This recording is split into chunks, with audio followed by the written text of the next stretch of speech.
Yahweh Shai Ba'Shem Rakak Wadash. And as always, giving thou honors unto the elders and apostles of Great Millstone that rule well and that taught me this truth through the will of Yahweh Ba'Shem Yahweh Shai.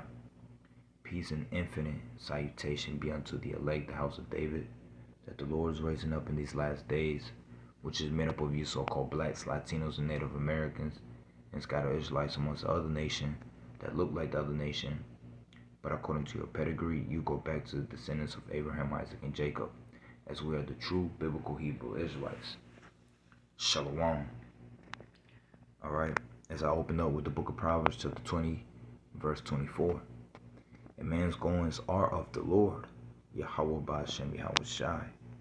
How can a man then understand his own way?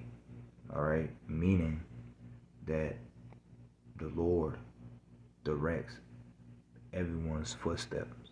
Okay, the Lord goes into the mind of an individual, all right, and have them to do certain things, all right, and have things to be played out on earth.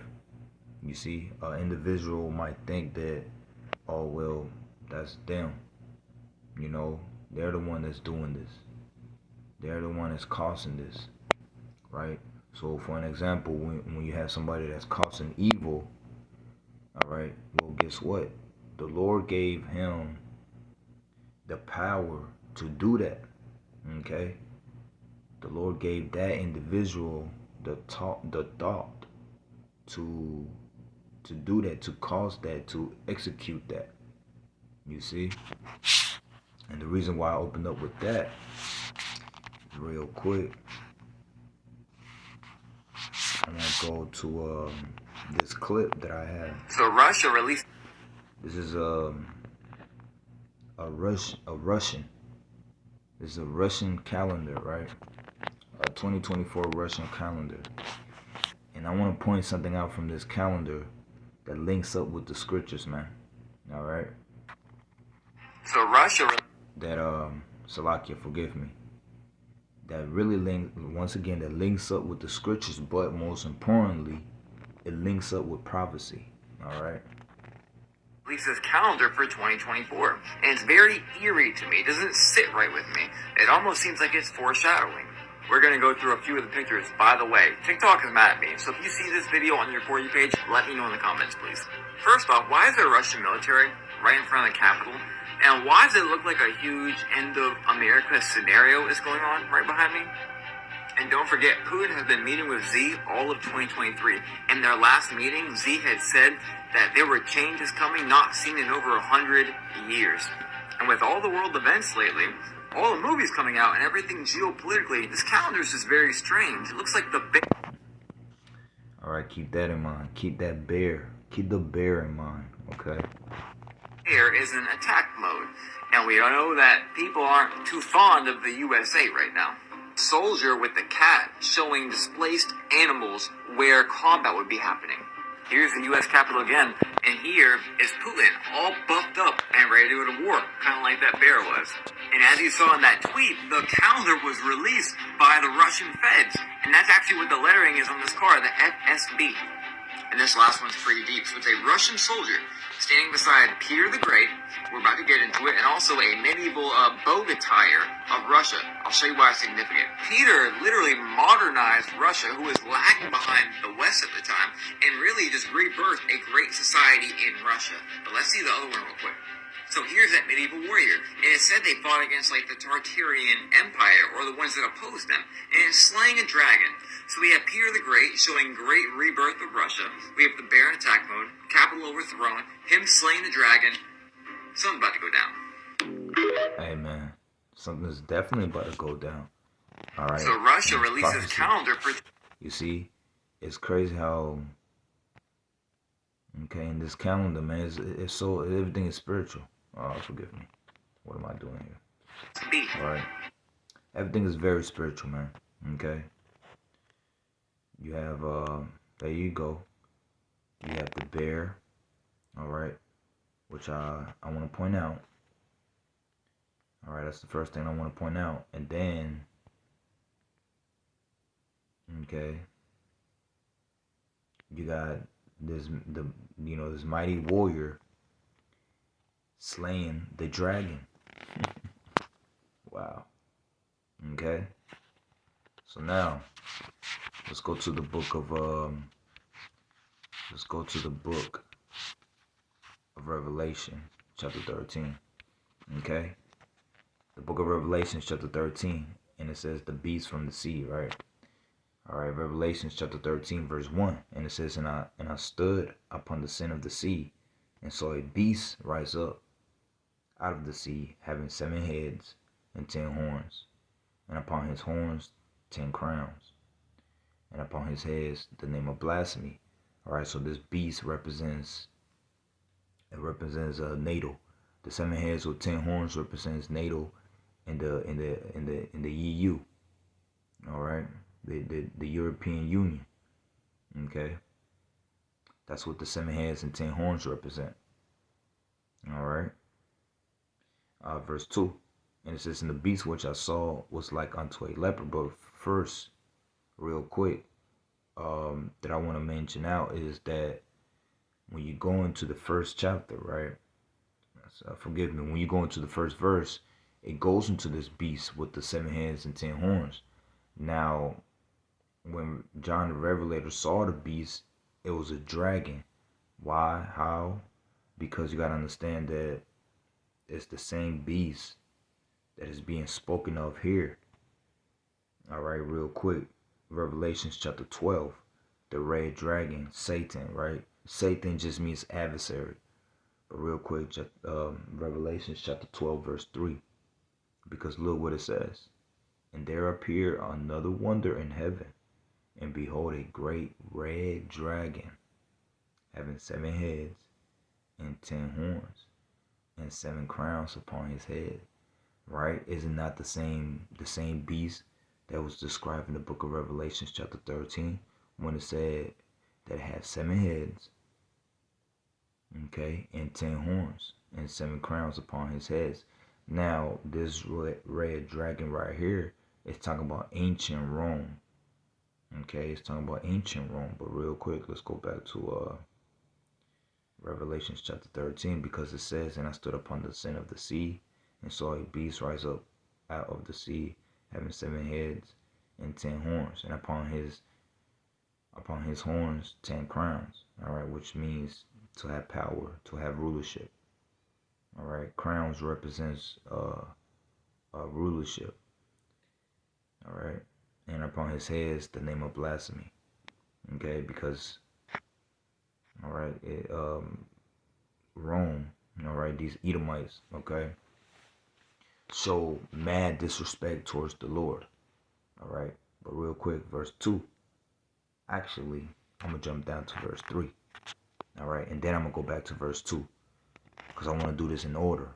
All right, verse 3, it says, and I saw one of his heads as it was wounded to death, and his deadly wound was healed, and all the world wondered after the beast. Because you got to understand that, what is this talking about? Because Rome fell. All right, ancient Rome fell. We know that. Okay, that's what it says. One of his heads were wounded to death, because ancient Rome fell. Okay, but then it came back to life during the time of the Renaissance. All right, and that's the reason there's something that's known as the Treaty of Rome. All right, you see, because you got to understand, when the EU and NATO came back, all right, into an order. You see, when they came back into an order, all right, when they established themselves orderly, all right, that's when that beast actually came to life. You see, fully, all right. But we know that this beast was revived during the time of the Renaissance. When you look up the word Renaissance, it just literally means rebirth of ancient Rome. You see, because this was a process until now, and still is. Okay, because it's the same Edomites that was ruling in ancient Rome came back into rulership once again during the time of the Renaissance. Okay, so it says verse 3 again, and I saw one of his heads as it was wounded to death, which is Rome, and his deadly wound was healed. And all the world wonder after the beast. So once again, so when you go back to Revelation chapter 12, it's talking about ancient Rome. All right, the dragon, the red dragon with 7 heads and 10 horns. So when you go over here to Revelation chapter 13, it's talking about the same beast, but being rebirthed. All right, you see, it was wounded. All right, for a period of up to 1,000 years. Okay, it was wounded for a period of up to 1,000 years, but came back to rulership during the time of the Renaissance. Okay, so now verse 2. And the beast which I saw was like unto a leopard. All right, now this right here is talking about the whole system of Esau, Edom. Because if you look up the word beast, it literally means to be a brutal man.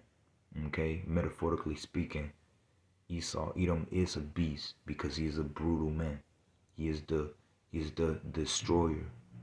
Okay, you see, everywhere he goes, he destroys. All right, he's the son of perdition. Okay, and it says he is the wicked. You know, he is the Lord's. He is the sword of the Lord. All right, because how can a man understand his own way? All right, we're all being programmed by the Lord. All right, the Lord is the ultimate puppet master. All right, the Heavenly Father is the ultimate puppet master. But real quick, it says the beast which I saw was like unto a leopard, and his all right, that leopard is going into ancient Greek. All right, it's going into ancient Greek with Alexander the Great. You see, because the Greeks, Alexander the Great. All right, it was Alexander the Great. He was an Edomite. All right, the Greeks, they were Edomites. You see, and he represents that leopard. Okay, and it says, and the beast which I saw was like unto a leopard. All right, that was when they first came into power. You know, as a major empire, right? And it says in his feet it's like in his feet, whereas the feet of a bear, and his mouth as the mouth of a lion. The lion represents Great Britain, and the dragon gave him his power. All right. Oh, there you go. And his seat in greater authority. You see, that's what pretty much that, you know, it broke it down for itself. All right. Once again, the dragon, this ancient Rome, gave this beast the revival, its power. You see, because they these Edomites, all right, the EU and NATO, all right, they still push the same they still push the same vibration. They still push the same vibration of ancient Rome, meaning their policies and how they ruled and how they run things. Once again, keep in mind the Treaty of Rome. All right. Okay. But what I wanted to point out was his feet were as the feet of a bear, because you got to understand that the feet of a bear represents Russia. Okay, because you gotta understand that those Russians with Putin, all right, those are Edomites. Those are Edomites as well too, man. Okay, those are Edomites. All right, so it's so funny. All right, and once again, this is so spiritual, man. This is amazing. All right, great rebirth of Russia. Come on, man. The evidence, the signs is out here, man. You see, if you can't see it, then you're lost, you know, because the signs is out here, man. Prophecy is speaking for itself. You know, we coming into a time where the prophets don't even have to do so much talking because it's speaking for itself. You see? All right, real quick, let's go to the book of Psalms 137. And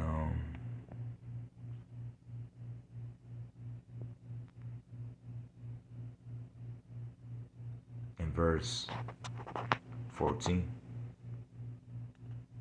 All right. Psalms 37 verse 14, it says, the wicked, all right, which is Esau, Edom, okay, the bees, all right. It says, the wicked has drawn out the sword and have bent their bow to cast down the poor and needy, and to slay such as be upright conversation. Their sword, or their technology, their missiles, their weapon, okay, their guns, and so on and so forth. You see, that's their sword. Esau was blessed with the sword. It says their sword shall enter into their own heart, and their bows shall be broken. So this devil was taking his own self out. You see, even though he created he created his weapon, all right, so he can use against the Israelites, all right, because that's what it's talking about when it says to cast down the poor and the needy, okay. But he had created this. He created his own weapon, okay, to take his self out, man. Okay, it was amazing, bro. It is amazing. It's amazing, Hakim. It really is, man. Call halayim la Yahweh Ba'ashem Yahweh Shai. Let me just let me see. Yeah, let me just finish it out with that. Let's go to the book of let me go to the book of Jeremiah chapter 51. All right. And it says verse 11. Jeremiah 51 and verse 11, it says, right, make bright the arrows, gather the shields. The Lord Yahweh Ba'ashem Yahweh Shah has raised up the spirit of the kings of the Medes. All right. When you look up, go on Google, you look up the Medes, where the Medes used to live at. All right, is modern day. It's close to modern day Russia. Okay, when you look at the map, all right. So this is talking about who? This is talking about. It's talking about Russia. You see, because what is this talking about? All right, it says the title. It says Babylon judged for sins against Israel. Okay, and it's talking about this Babylon. All right, modern day Babylon, which is America. So going back, Jeremiah 51 and 11, it says, make bright the arrows. The arrows. All right, that's talking about the missiles. Okay, because if you look at a missile, it looks just like an arrow. Jeremiah described the missiles. He saw a vision of the missiles. You see, and he seen the missiles, and he described them like an arrow, because it does look like an arrow. It says, make bright the arrows, gather the shields. The Lord Yahweh Ba'ashem Yahweh Shai has raising up the spirit of the kings of the Medes. That's the reason why you got them Russians, man. Them Russians, they are some cold-blooded, okay, and they're ready to get down. You see, it's because the Lord is putting the spirit upon those Russians to get down. He's putting the spirit upon Putin to get down. Okay, and that's why you have what is known as brick squad. I call it brick squad. Okay, the Lord is gathering up. These Russians. The Russians is gathering up all these other nations, man. They are creating this great ally, powerful ally. All right. you know, to start World War III, because World War III will happen. And that's what's going to bring the downfall of Babylon the Great, okay, or the daughter of Babylon. You see? So, I mean, the things things is happening up. Things is happening, man. Okay? Scriptures is happening. All right? Prophecy is happening. Okay? It says, make bright the arrows, gather the shields. The Lord Yahweh Ba'Shem Yahushua has risen up the spirit of the kings of the Medes for his devices against Babylon to destroy it, because it is the vengeance of the Lord. And all right, it is the vengeance of the Lord, the vengeance of his temple, and the vengeance of his temple, because the temple represents the nation of Israel. You see, it's for what these Edomites, all right, it's for what Babylon the Great has done unto the children of Israel. Payback. All right. It's beautiful, man. This is beautiful. Know that people aren't too fond of the U.S. This right here is beautiful, man. You see, very spiritual. How can a man understand his own way? Come on, man. All right. So with that, Lord willing, that this lesson was edifying as well as uplifting. All right. Shalom.